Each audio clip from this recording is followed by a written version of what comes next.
Hello student, welcome back to our Atoms and Molecules course, and this is our 19th lecture, and in our previous lecture we have started the new spectroscopy techniques, that is the Raman spectroscopy, and in that lecture we have covered the introductory part of the Raman spectroscopy, and also we have introduced some lines, that is relay lines, Stokes lines, anti-Stokes lines. These are the different lines in a Raman spectroscopy. And also we have studied the different theories of the Raman spectroscopy, and in that we have covered the one type of the theory of the Raman spectroscopy, that is the classical theory of the Raman spectroscopy, or we also call it as a classical theory of Raman effect. And in that we have considered the molecule, and this molecule placed in an external electric field so that we get the polarization phenomena, and due to polarization we have the separation of the charges, that is at the one pole there is a positive charge and at the another pole there is a negative charges, and due to that separation we have a dipole moment, that is the induced dipole moment, and due to that dipole moment we have the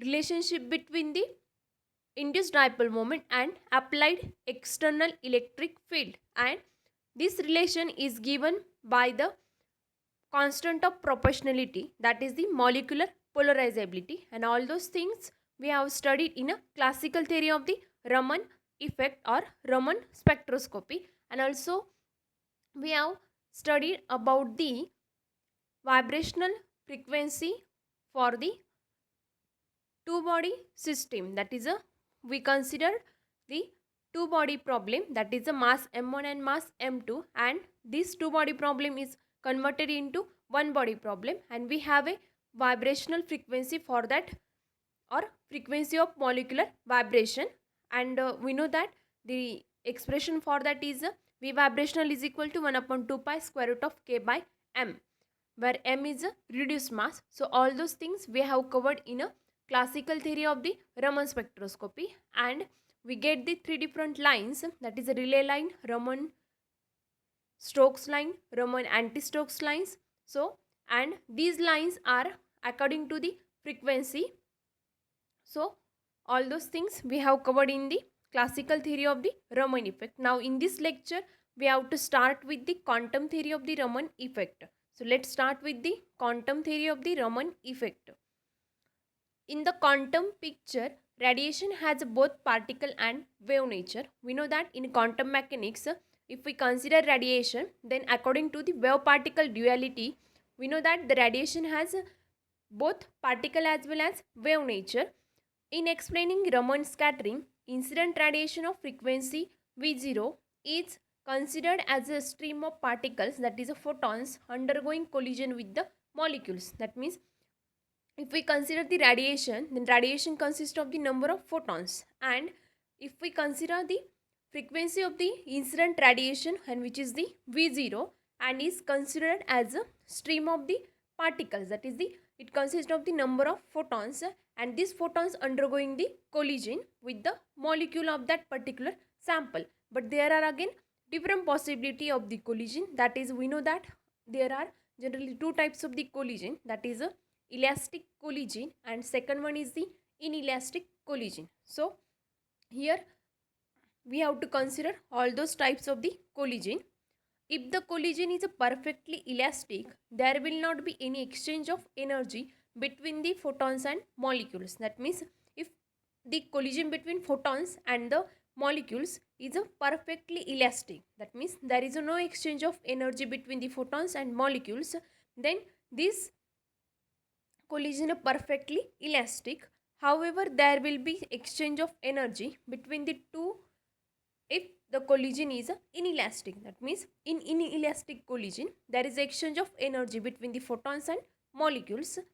The molecule can gain or lose energy equal to the energy difference delta E between any two of its allowed states. That means we know that in a molecule there are different energy levels, and if the energy gain or energy loss due to collision equal to the energy difference of these two states which are present in the molecule, then and then there is a transition between these two states. That means the molecule can have the the upward transition. After the upward transition, the molecule can de-excite again and it's gain its original state. So but this happen only when the loss of energy or the gain of energy is equal to the energy difference between that two states. So these all are the different possibility of the transitions. If the molecule gains energy, the scattered photon will have frequency, that is V0 minus Vm, where Vm is equal to delta E by H, that is the Stokes lines.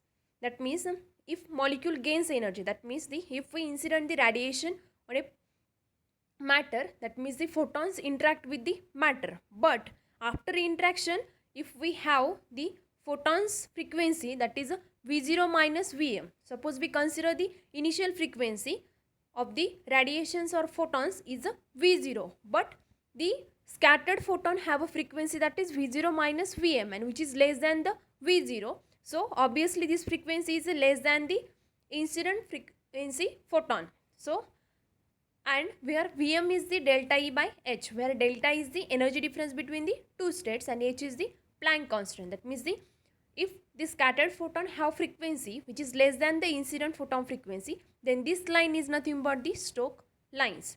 Now the second possibility is that on the other hand, if it is loses energy, the scattered photon will have frequency that is V0 plus Vm, and this is the anti-Stokes line. That means if the scattered photon have frequency which is greater than the frequency of the incident photon, that means here V0 plus Vm, that means there is an additional frequency that is a Vm, and this additional frequency is nothing but the Vm is equal to delta E by H. That means the energy difference of that two of particular, the energy difference between that two levels and divided by H, where H is again Planck constant, and this is known as the anti-Stokes line. So these all are the different two possibilities, but the criteria or the phenomena which is different from these two is nothing but the relay scattering. So the different process giving rise to relay scattering. That means if we incident the photon, but after scattering we get the photon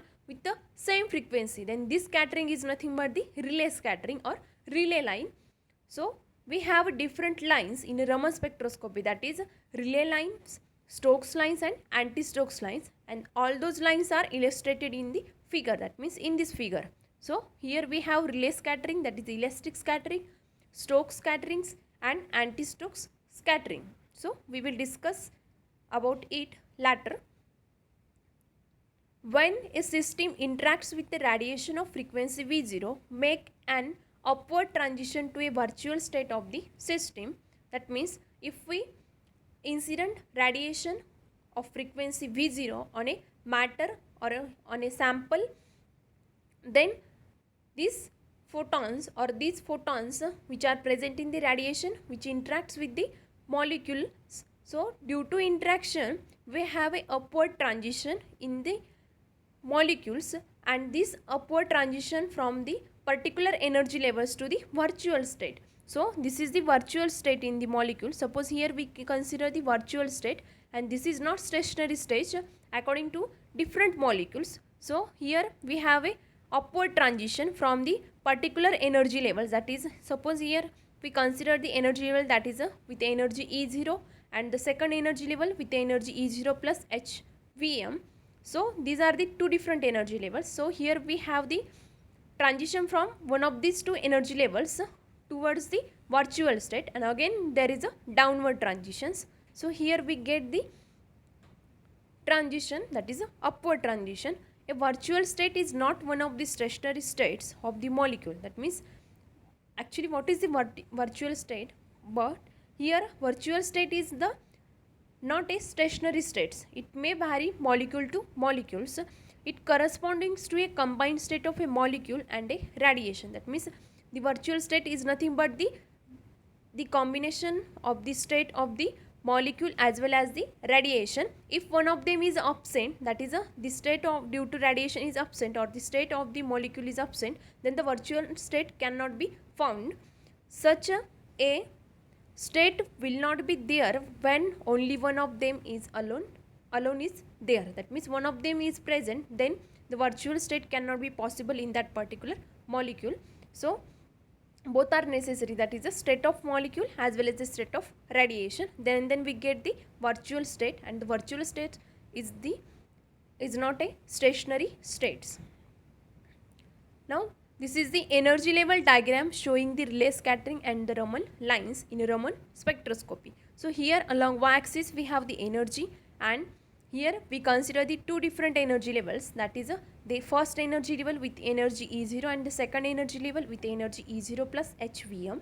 So here for relay scattering, we know that we have already considered about the relay scattering. That means the relay scattering is nothing but the different process giving rise to relay scattering. That means if we incident the frequency, if we incident the photons or the radiation having frequency V0, and then after scattering we get the photon with the same frequency, then we have relay scattering. So like this, in this figure we have the energy transition, we have the transition from the energy level, that is E0, that is this transition, and this transition is a upward transition. So here we incident the photon with the energy that is HV0, and this is go towards the virtual state, and after the some time here again there is a downward transition, and with the same energy, that means the here incident photon and scattered photon have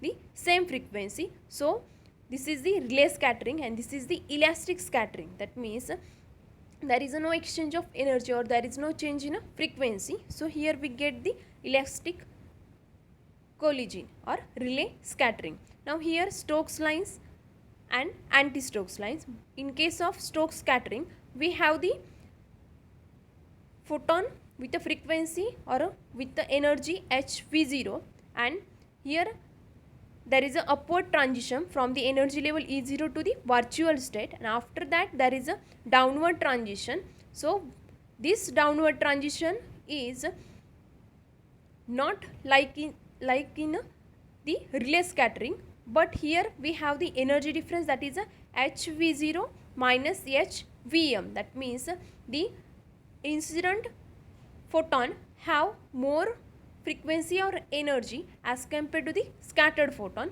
So this is the Stokes scattering. And in anti-Stokes scattering, here we have the photon with the energy HV0, but the scattered photon, that means the downward transition, have energy that is HV0 plus HVM, and which is obviously greater than the incident photon energy. So this is the anti-Stokes scattering. So in this way we are able to study the different lines in a Raman spectroscopy.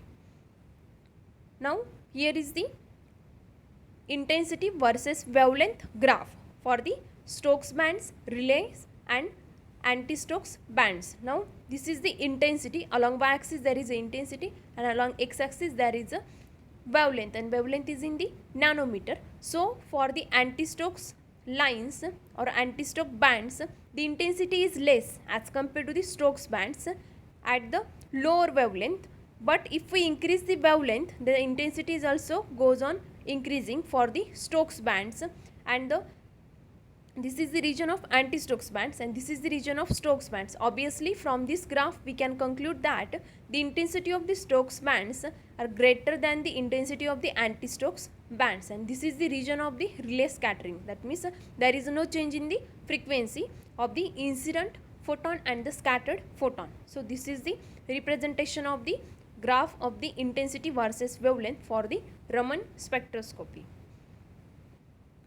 Most of the molecules of the system return to its original state from the virtual state, giving the relay scattering. That means as already we considered, the most of the molecules undergo the relay scattering. So we are able to get the relay scattering in a more amount.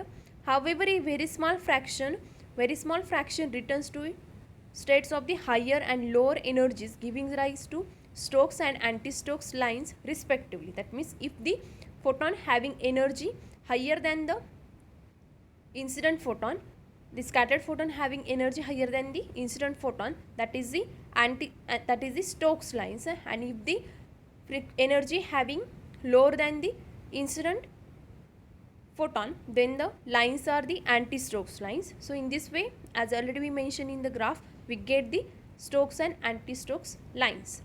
If the virtual state of the system coincides with the real state of the system, it will lead to a resonance Raman spectrum. That means, as already we mentioned, the virtual state, it may vary from molecules to molecules, and if there is a coincidence, that means if the virtual states of the system coincides with the real states of the system, the name indicate that that means the virtual state, that is it is not real, and real states that like as already we shown in the figure, that is the real states are the energy the real states are having energy E0 and E0 plus HVM. These are all the real state, but these all are the virtual state. But if the virtual state, this virtual state and this real states gets coincides with each other, then we call it as a Raman resonance Raman effect. It may be pointed out here that the annihilation of the incident photon and the creation of the scattered photons are the simultaneous processes. That means in the Raman spectroscopy there is a collision between the incident photon and the molecules. So there is a annihilation of the incident photon as well as the creation of the scattered photon, and these two processes are simultaneous processes. The intensity of the spectral line depends on the number of factors, the most important being the initial population of the state from which the transition originates. That means if we consider this figure, here the transition originates from the level that is with energy E0. So here the intensity of the Stokes line, suppose we consider the intensity of the Stokes lines, then we have to consider the population of the level from which or from where the initial transition takes place. That means here the transition start from the energy level that is E0. So here we have to consider the population of the energy level that is E0, and the population of that energy levels decides the intensity of that particular line. So the intensity is indirectly depends on the population of that particular energy level from which the transition originates. The Stokes lines originate from E is equal to E0, and the anti-Stokes from E is equal to E0 plus HVM give the same Ramanship, that is VM. That means here in the graph the Stokes lines originate from the energy level that is E0, and the anti-Stokes lines originate from the energy level that is E0 plus HVM, but the equivalent shift is nothing but the same, that is a VM, that is the energy difference is the same, that is HVM and HVM. Only the difference is that the orientation of the initial transition, that means from this and from this. So this gives the equivalent Raman shift. Based on the Boltzmann distribution for the population in the states, the intensity ratio of Stokes and anti-Stokes lines is given by, we know that as already we studied in laser, we have a Boltzmann distribution law, and in general the Boltzmann distribution law is for the number of atoms or number of molecules in the ground level or in the excited state. So here we apply the Boltzmann distribution law for the population in the states, but here we can use for the intensity ratio of the Stokes as well as the anti-Stokes lines. So here we get the intensity ratio of Stokes lines with the intensity of the anti-Stokes lines, which is equal to exponential of HVM divided by KT, where K is the Boltzmann constant and T is the temperature in the Kelvin. So in general the Boltzmann distribution law we can write for the population state, that is N1 divided by N2, which is equal to exponential H nu where nu is the frequency for that particular and divided by kT. So this is the general expression, but here we have to write this for the intensity ratios for the Stokes lines and anti-Stokes lines. So here we get this expression like this. A more rigorous theory taking other factors into account gives the intensity of the Stokes lines, the ratio of the intensity of the Stokes lines with the intensity of anti-Stokes lines is equal to V0 minus Vm whole raised to 4 divided by V0 plus Vm whole bracket raised to 4 exponential HVm divided by kT. That means here if we consider another theory with the Boltzmann distribution law, then we get the different relationship instead of that. That means there is the introduction of this factor. That means this factor, this is the actually difference in the frequencies, that is V0 minus Vm and V0 plus Vm. This is the frequency of the scattered photons and this raised to power 4. So here we get the different relation from this relation if we consider the another rigorous theories, but we are not taken into account. We are just introducing this expression directly. Anti-Stokes lines have much less intensity than the Stokes lines as evident from the equation. That means as already mentioned in the graph, here anti-Stokes lines have less intensity as compared to the Stokes bands or Stokes lines. So as we increase the wavelength, the intensity of the anti-Stokes bands gets decreases, and as we increase the wavelength, the intensity of the Stokes bands goes on increasing. So this is the actual conclusion from this expression as well as from the graph. So in this way we get the different lines in the Raman spectroscopy according to the quantum mechanical theory or quantum theory of the Raman effect. So in this way we have covered the two theories of the Raman spectroscopy. That is, first one is the classical theory of the Raman spectroscopy and second one is the quantum theory of the Raman spectroscopy. Now in our upcoming lecture we will discuss about the Raman spectrophotometer as well as the another the rotational Raman spectroscopy.